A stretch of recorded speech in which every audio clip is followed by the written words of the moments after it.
All right, we got some isolation and quarantine protocols.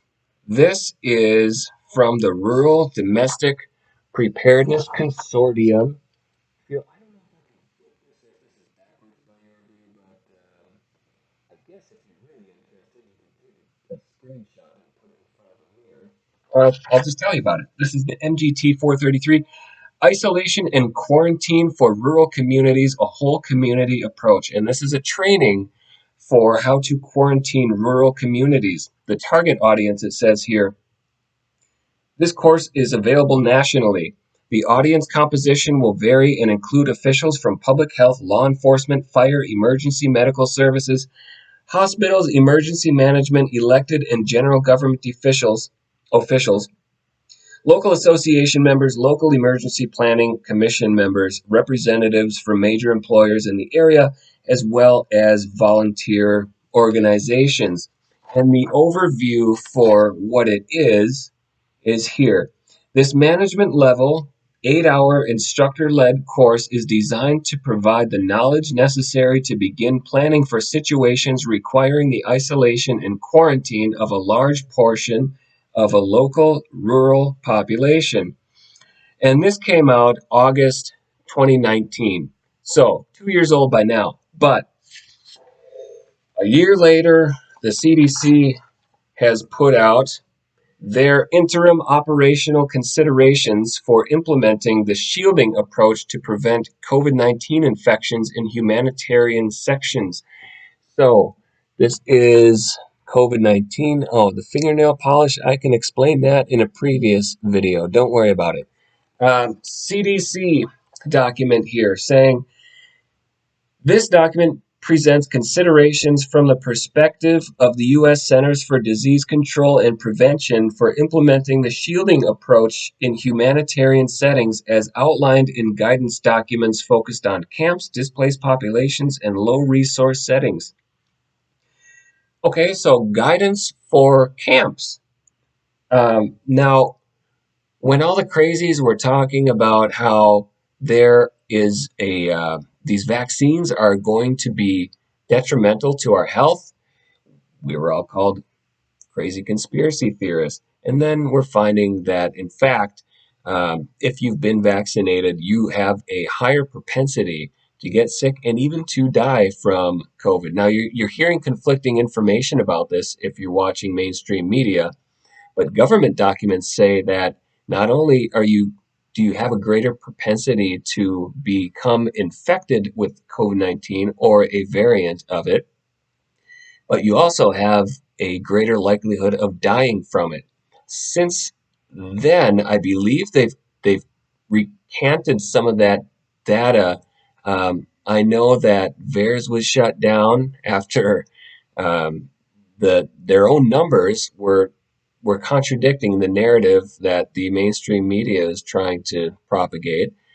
Same in Israel. Their health ministry removed the data after it started to show that vaccinated people are spreading this. Vaccinated people are dangerous.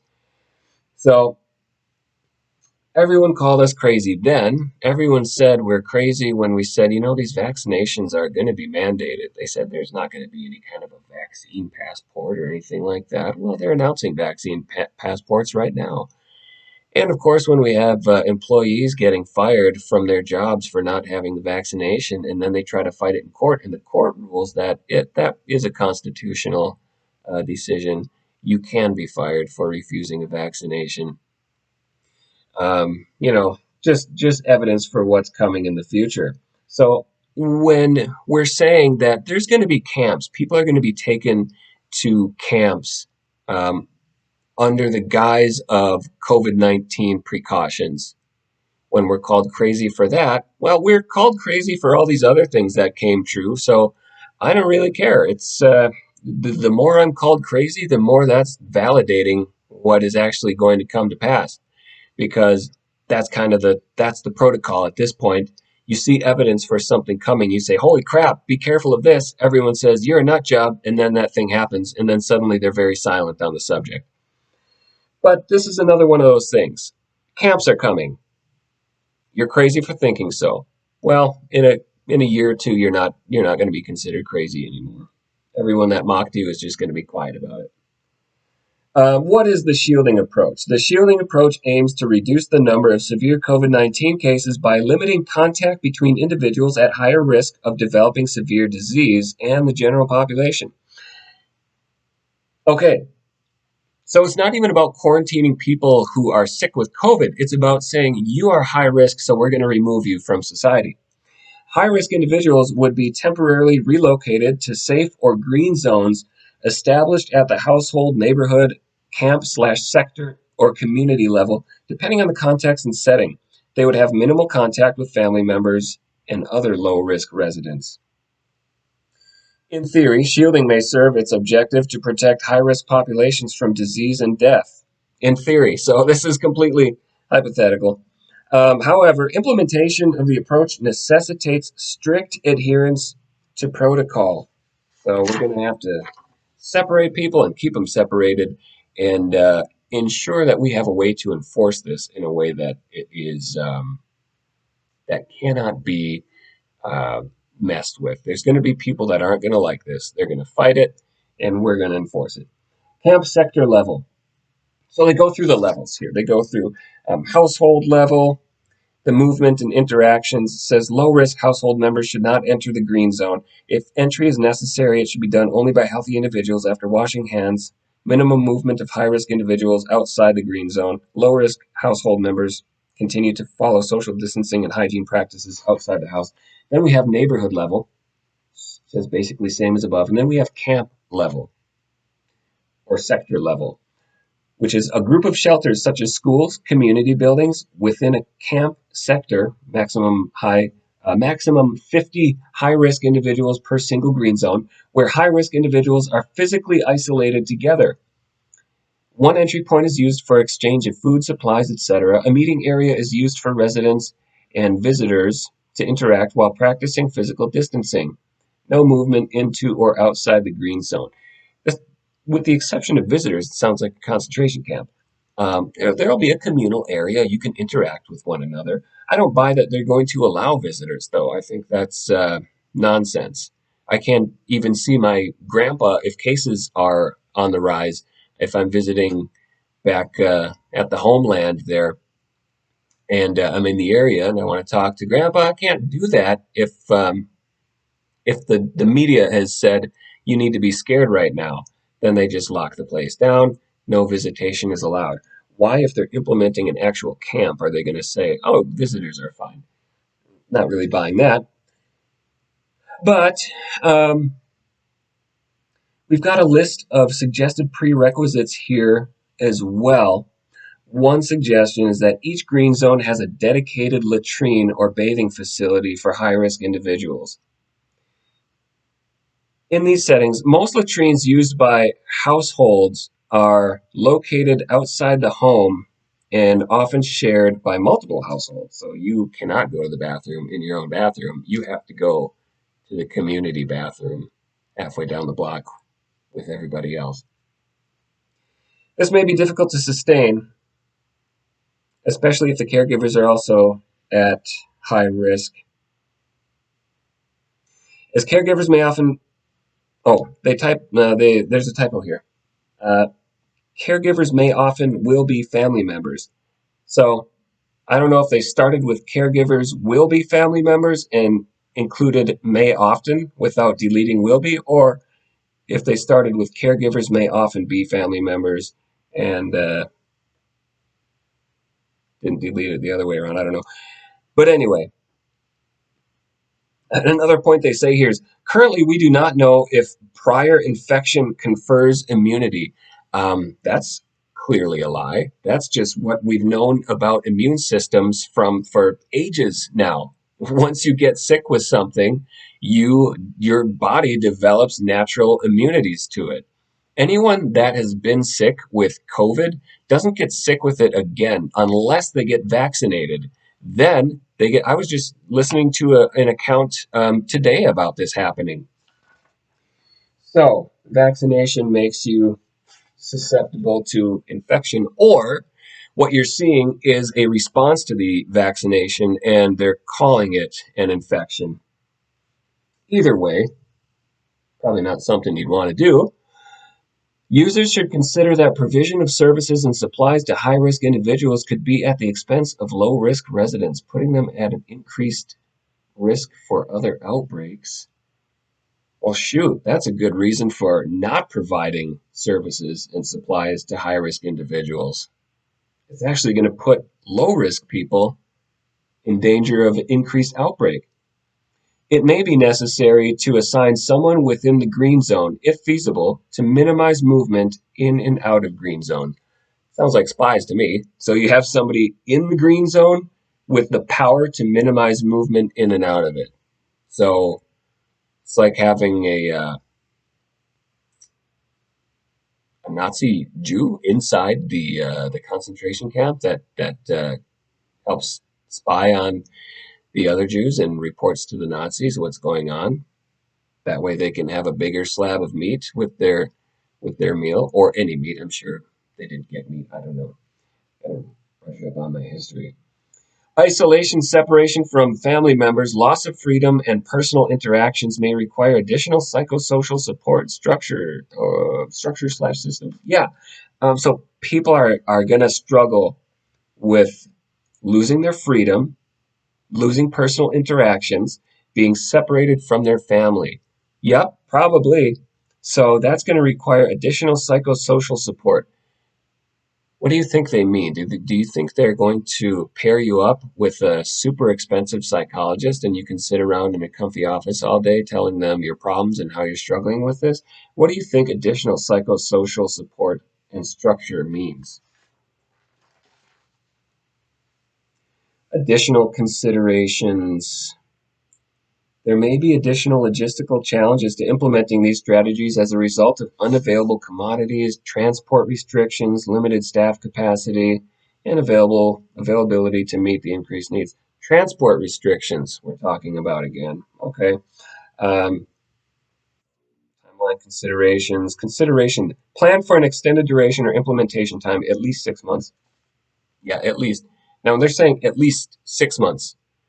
Well, they said 2 weeks to flatten the curve, and here we are at the beginning of August 2021. So their timelines mean absolute dick. Other logistical considerations. Considering global reductions in commodity shortages, movement restrictions, border closures, and decreased trucking and flights, it is important to outline what additional resources will be needed and how they will be procured. Protection. Separating families and disrupting and deconstructing multi generational households may have long term negative consequences. Households participating in house swaps or sector wide cohorting are at particular risk for gender based violence, harassment, abuse, and exploitation, as remaining household members may not be decision makers or responsible for household needs. How do they even make that claim? So, first of all, a little concerning that they're talking about house swaps. And secondly, that this means that the men in the household are by default just going to beat up on any of the women in that household. I mean, that's perfectly logical. Just makes sense. That's just what happens. Except it's not. But even if it was, so this is setting the precedent for separating the women from the men. Can you think of what advantage that might have? Yes. Well, I'll let you think on that. Explanation for social, cultural, or religious practices. Community celebrations or religious holidays, bereavement or funerals, and other rites of passage are cornerstones of many societies. Proactive planning ahead of time, including strong community engagement and risk communication, is needed to better understand the issues and concerns of restricting individuals from participating in communal practices because they are being shielded. Failure to do so could lead to both interpersonal and communal violence. People are not going to like it too much when we tell them that they can't see their deceased loved one. They can't go to their funeral. You can't celebrate your religious holiday. That's going to make them real mad. So we should really take that in consideration and find out what strategies we can implement to reduce violence. I can think of a really good one in this scenario would be to just strap people down and immobilize them, or put them in isolation, put them in a cage. I don't know. Just uh, just some thoughts. It sounds like they're setting the precedent for that kind of thing. Mental health. This shielding approach may have an important psychological impact and may lead to significant emotional distress. That's good of them to consider that. Very nice. In summary, while the shielding approach is not meant to be coercive, it may appear forced or be misunderstood in humanitarian settings. Uh, we're going to take over your house and force you out of it, and maybe lock you up, maybe put you under 24/7 surveillance, whatever that means. You may not like it, so or you should like it. If you don't, it's because you're misperceiving the situation. It may appear forced or be misunderstood. Yeah, it might. The shielding approach is intended to alleviate stress on the healthcare system and circumvent the negative economic consequences of long term containment measures and lockdowns by protecting the most vulnerable. So, kind of them to take the most vulnerable into consideration. You know what else? Really, really, really focus on appearing benevolent is this document. No, this one. This is Agenda 2030. This is the World Population Plan of Action from the UN 1974. This, they're really consumed with appearing like they're the good guys. The whole plan is to decrease the global population, and many of the points they make is they center around making sure that there is no appearance of coercion. And how can we convince these countries that we're invading, or these areas that we are imposing draconian measures upon, and actually condoning the destruction of their population? How can we make that not look like a bad thing? Same as the NSSM 200, a longer report, not from the UN though. This is from the United States government. Same considerations there. We're going to go ahead and